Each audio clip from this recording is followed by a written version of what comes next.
All right, y'all, welcome back to Really Good Soup. And we got the final chapter of the year. It's technically an early chapter that's supposed to come out next year, but, we got to get it a week early, which means that we're probably not going to actually get the next chapter for probably another few weeks.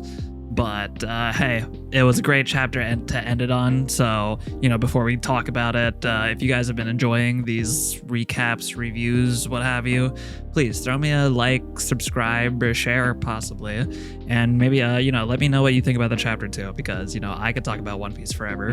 But yeah, let's get into the chapter. Chapter 1170, titled Contradictions. And we got a cover page of Jinbei. Looks like he's serving the Straw Hats as their kids, I think. So, yeah, that's cute. So we cut back to the scene of Loki getting attacked by Ragnir. Ragnir, it seems like it has its mind of its own, very, consistent with mythical zone devil fruits, I should say. And the first part of this chapter, it's just mainly following along Loki's struggle against Ragnir, leading up to the point where we reveal what, the mythical zone fruit is. We get a little bit of a, onomatopoeia with like a little chitter chitter, a little squeak squeak, a little crack crack. Well, actually, no, the crack crack is something else entirely, which is also kind of insane. That, Ragnir, it appears to be heavy enough to just cave the whole floor in, which is kind of insane. You have two insanely powerful giants, Loki and Harald, that are just duking it out, and Ragnir is a thing to actually cave the floor and stuff in. So yeah, as Loki is dealing with all of this stuff, we cut back to Harald, and Harald understands that the struggle that Loki's going through right now is expected because Ragnir has traditionally always watched over this forbidden devil fruit and has always protected it. And while so many giants and kings have tried to eat the devil fruit in the past, Ragnir simply did not deem them worthy. Which I think that's a little fun spin on the whole, Thor's hammer being him being worthy of Thor's hammer and whatnot. And, while Harald knows that Loki currently is not worthy of Ragnir, he himself thinks that, okay, now that I have this, emu-powered strength, I could possibly wield Ragnir. But before he even has time to finish that thought, we got my boys launching their own Kamusaris. And that shit was kind of fire to see. They slice off his leg, what it looks like. And they definitely incapacitate him for a little bit because Scopper notices that his wounds are causing him pain, that his healing powers are not activating, and we finally get a confirmation from Scopper that folks like him are weak to infused Conqueror's Haki attacks. So it's something that we've kind of gathered since Gaban pulled up on Summers, but now we finally got that confirmation. So yeah, if you want to deal with the Gods Knights, that's how you deal with them. Going back to the panel of Shanks and Scopper pulling up again on Harald, Shanks has been able to launch his freaking he's been able to do that since the beginning of the series, which is kind of crazy to think about because we already know that he's Yonko level strength because of what he's been able to do with Loki at the time of when the series starts, but the fact that he's able to just pull out the advanced Conqueror's Haki, we know he had regular Conqueror's Haki, but he had the advanced too way back when. So it kind of makes you think Higuma, that mountain bandit or whatever, he could have died 50 times over just before he even had the chance to fight Shanks or whatever. But it's also it's a Blackbeard upscale, if you think about it, because you're telling me Shanks was out here with 2 arms with advanced Conqueror's Haki with his full swordsmanship at display, and he still got his shit kicked in by Blackbeard? Blackbeard upscale. That's all I'm saying. So yeah, anyway, cutting back to the action, we see Shanks and Gaban doing their best to hold Harald back while Loki's dealing with Ragnir, and we get a little bit of a fun conversation between Shanks and Gaban. Shanks is kind of surprised that Gaban knows about the weaknesses of the God's Knights, because that's obviously something that Shanks had learned, when he was in the Holy Land. But then Shanks is just like, wait, what? You know their weaknesses too? And then Gaban drops like a fun line where he's like, yeah, dude, I can't remember how many times they tried to take you back, which like is crazy to think about, especially like we get like a little like silhouette vignette of like the flashback of when the God's Knights pulled up one time to the Roger Pirates trying to get him back. And Gaban just like, yeah, we'd slice them up and we'd pack them up every time, which the God's Knights, their aura just like continues to just fucking plummet, because also right after he drops a line saying that he has rarely, or he has not faced a God's Knight that also has Conqueror's Haki. So just think about this for a second now. You have the God's Knights not too long after God Valley realizing they're missing their baby boy Shanks. They put it together that the Roger Pirates have him. So what do? I'm assuming Garling and like the main God's Knights forces that were there, they pull up to the Roger Pirates, they get packed up. All right, maybe they learned their lesson. Maybe they'll try to prepare a little bit for their next encounter. Pull up on the Roger Pirates, get packed up again, and just rinse and repeat like who knows how many times. So like, I'm not gonna lie, the God's Knight, they're just not intimidating anymore. Especially now that we like have it confirmed that all you need is like advanced Conqueror's Haki, which like Luffy has that, Zoro has that. There's a small chance that Sanji will have that. Hopefully, I don't know, but hopefully. Loki, like he'll be able to take care of that too. So they don't seem like as big of a threat right now, especially if they themselves don't have Conqueror's Haki, because that would help them for sure. As we've seen with Rocks when he was Dami Reverse-eyed, he was able to use his Conqueror's Haki defensively. So like,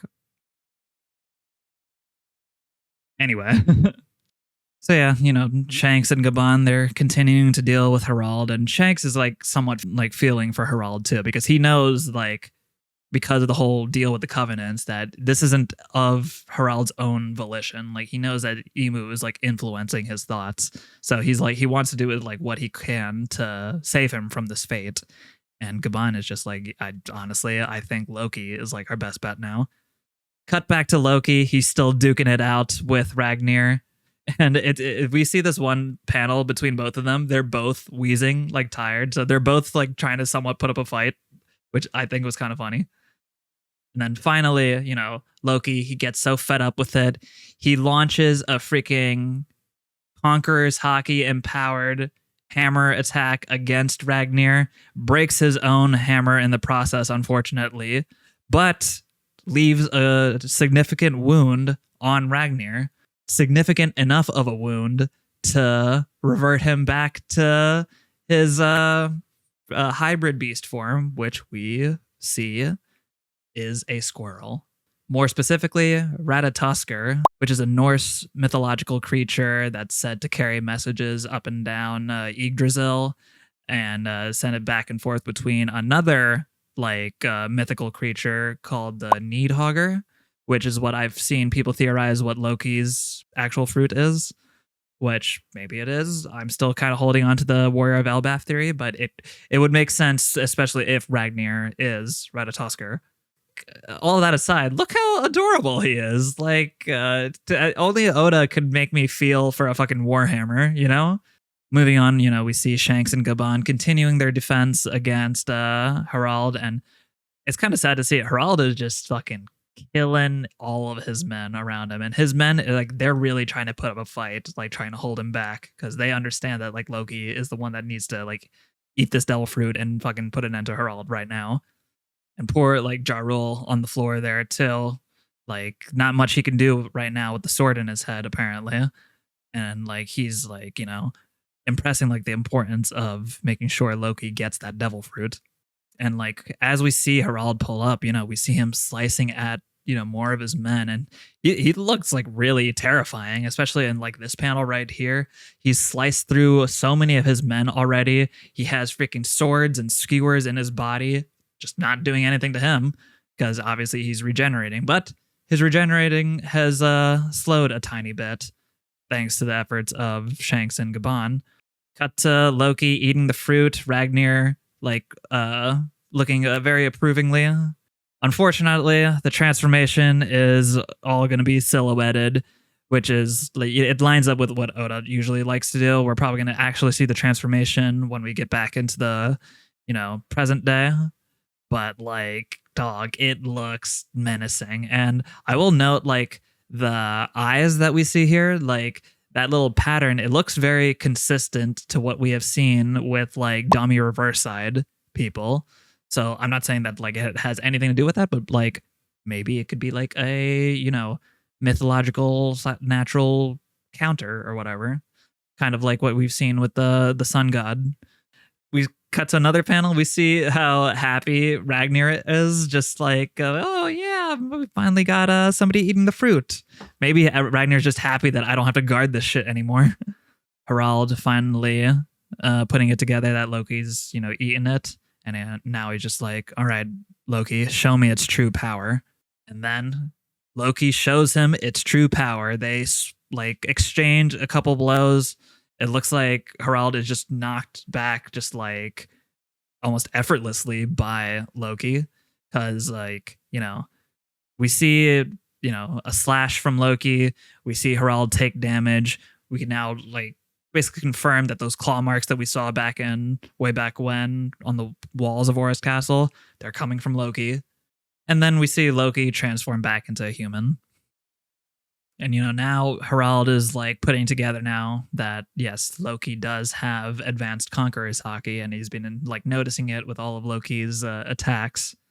And he's acknowledging it to Loki. And Loki is just whoa. You're talking about all this now? Have you come back to your senses, possibly? And Harald is just no, it's not going to last. Don't drop your guard yet. And he, admits his faults to Loki. He admits that, he got too caught up in the sauce of just fucking getting the world government's approval, shucking and jiving for the world government, even though that's what everybody has been telling him not to do. And now Harald is finally acknowledging his mistakes to the absolute chagrin of Loki, because Loki's just bro, you're telling me all this now? You're having me take your life. You punished me for, burning down the fucking village. You didn't let me see my mom's grave, obviously to keep up the appearances. And now you're going to make me fucking kill you. And, the only response that Harald has to this is by the way, I do remember what you did for Ida, burning down the village. Granted, it didn't help matters, but it did at least show me how much you loved her. And Loki's still just yeah, whatever, that's cool. Fuck you for making me do this right now. And, Loki, he's about to deliver that final swing. He proclaims that he's never going to forgive Harald for making me do this. And Harald, just heartbreakingly, the only thing that he can reply to that is, I love you too, with a smile. Emotional damage. Cut to, right before the Loki's strike lands.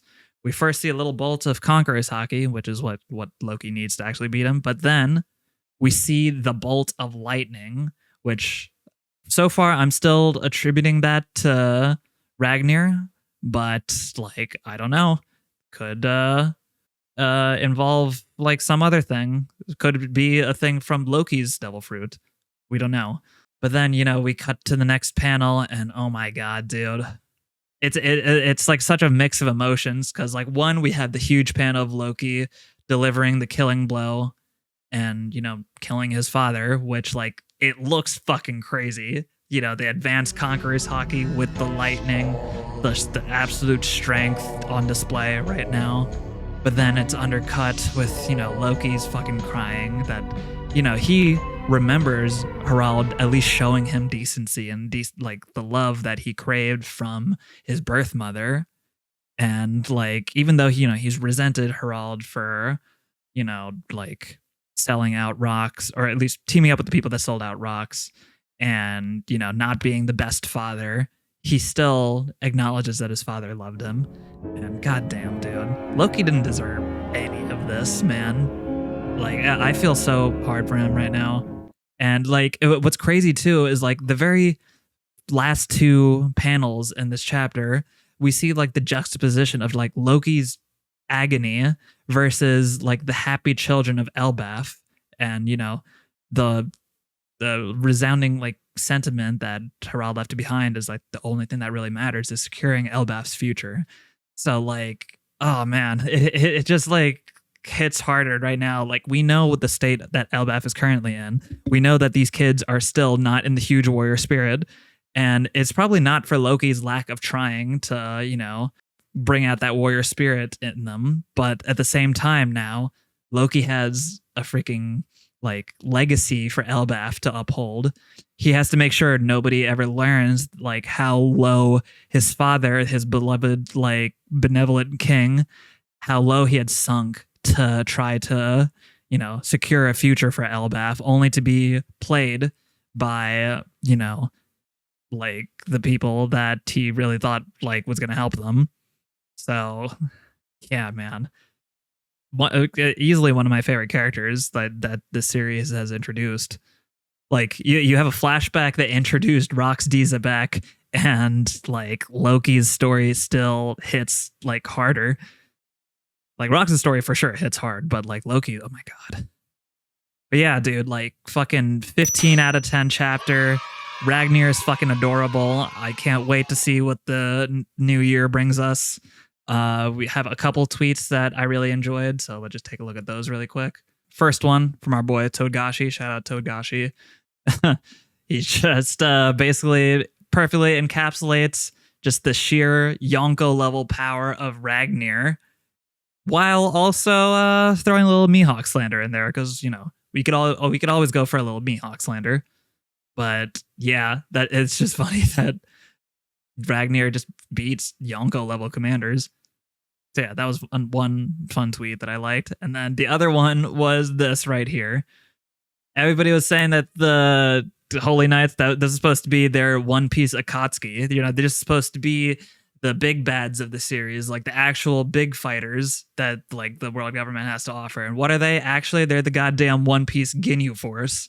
Like, they don't have Conqueror's Haki. They don't got any feats. They pull up on women, children, slaves, and legends that are at just like 1 HP.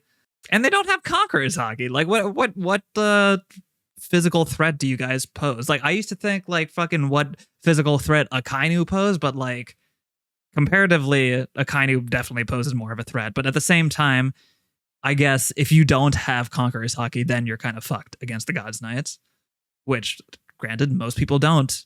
And even those that do have Conqueror's Haki don't have advanced Conqueror's Haki. So I'm just saying, like, for them to be an endgame villain, absolute weak sauce. Like, I need to see if Garling got his Conqueror's Haki from Emu or something from the Abyss Covenant. Because if not, what is Garling doing now? Like, yeah, sure, he gets a big like fucking new mythical like zone yokai creature or whatever. But like, if you don't have the Conqueror's Haki, which the other Gorosei do, by the way, what the fuck are you doing? But yeah, it was still a very enjoyable chapter. I'm glad that we got it a week early. I'm